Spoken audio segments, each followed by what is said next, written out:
Happy Wednesday, my dear friends. I hope your week's going well. It's the last time you're going to have this week, so I hope it's a great one. Today, I just wanted to come to you guys and talk about listening, being a listener and I'm going to label it active listener. I know that label is already out there, but just for today, it was simpler to call it that. Because I was having a conversation with Dr. Carmen this week, and her and I were talking about some things, and after we got off the phone, I felt bad because I was like, Kim, you weren't a very good listener. You spent the whole time like brainstorming ideas with her and giving her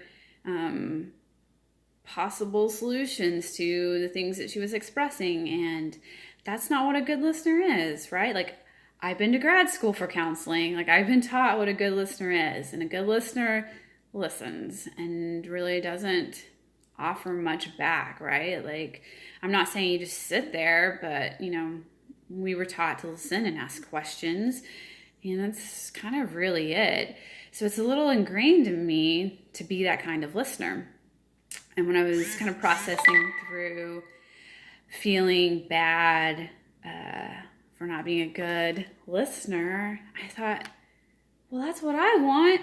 Like, I don't want someone just to listen to me. Like, guys, I've been through counseling. It's helpful, but sometimes for you to just listen to me and then ask questions is not helpful, right? Like, my problem's right here and I can't see past it. And asking me questions and just listening still keeps my problem right here.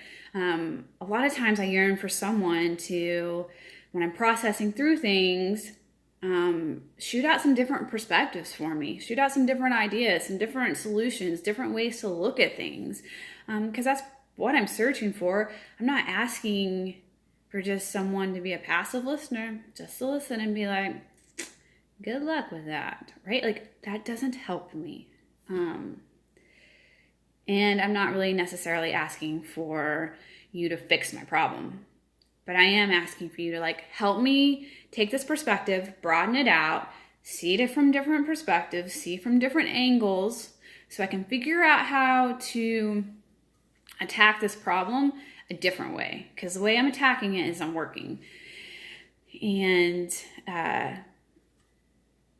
that's what I call an active listener. Someone that's having a conversation with me, right? Like, they're listening to what I'm saying, but they're also helping me to see a different way, a different perspective, because that's what I'm needing help, right? And when I kind of thought about that and figured out, I'm like, wow, that's what I want, is friends or people around me that are active listeners, that are helping me navigate life, right, alongside me, giving me different perspectives. They're not telling me what to do. They're just saying, hey, have you ever thought about it this way? Or here's some solutions, or here's what I was in a similar situation, and here are some things that I did that worked and didn't work. And I think we're afraid to do that sometimes because we don't want to feel like we're telling people what to do. But I think a lot of times people are looking for that, but they don't know how to ask for that, right? Because they're not wanting you to tell them what to do, right? Nobody likes that. We're just looking for different perspectives. And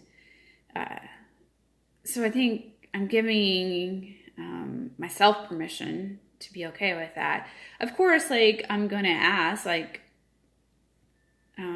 I think when I process it with Dr. Carmen, I'm like, I'm not trying to tell you what to do. I'm just giving you different perspectives. Take them or leave them, right? And then I also, feel like in our friendship that my friends have permission to be like, hey, Kim, I just need to talk about it. I don't need your perspective, right? Like, they're not being rude. They're just, right? Like last video, they're asking for what they want.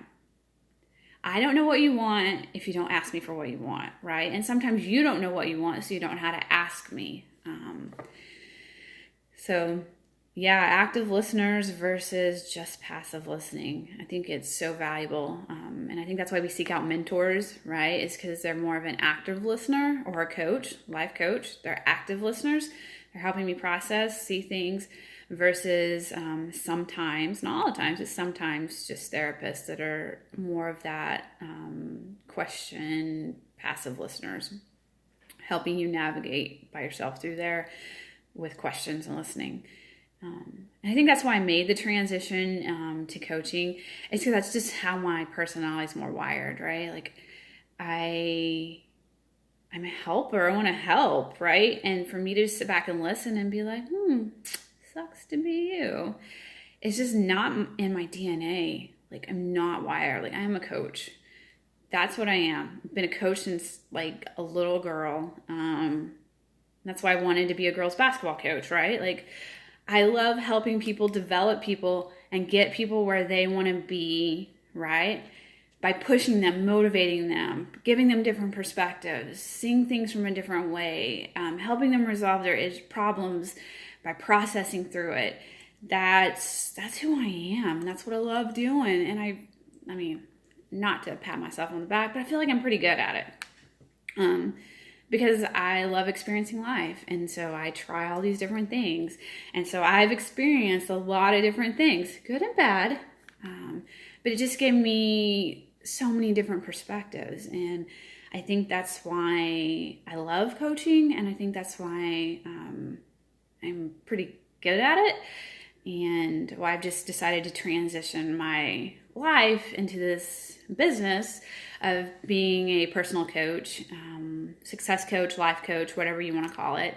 And then also doing wellness retreats with Dr. Carmen, right? Like helping people just get healthy, mentally healthy, physically healthy, to some degree spiritually healthy, right? Like, because they're all connected. And when we can get all three of those in balance and aligned, I think that we feel more like who we are and have the freedom more to express ourselves and be creative and create the lives that we want.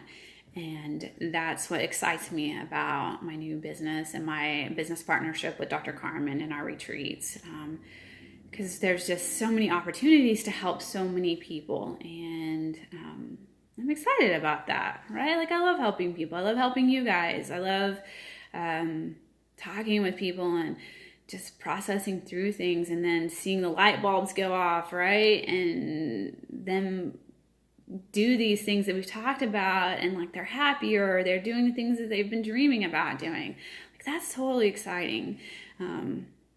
Or it is for me. I love it. So yeah, that's kind of, got off a little topic, but I guess it all kind of goes together. Just that active listening versus being just a passive listener and where I stand on that. And I kind of have a heart for girls, you know, like it's hard being a girl. It's hard being a teenager and navigating that whole thing, which you feel alone a lot. And we're so dependent on friends at that point, and like they're girls too, right? They don't have very good perspective either because they're so young.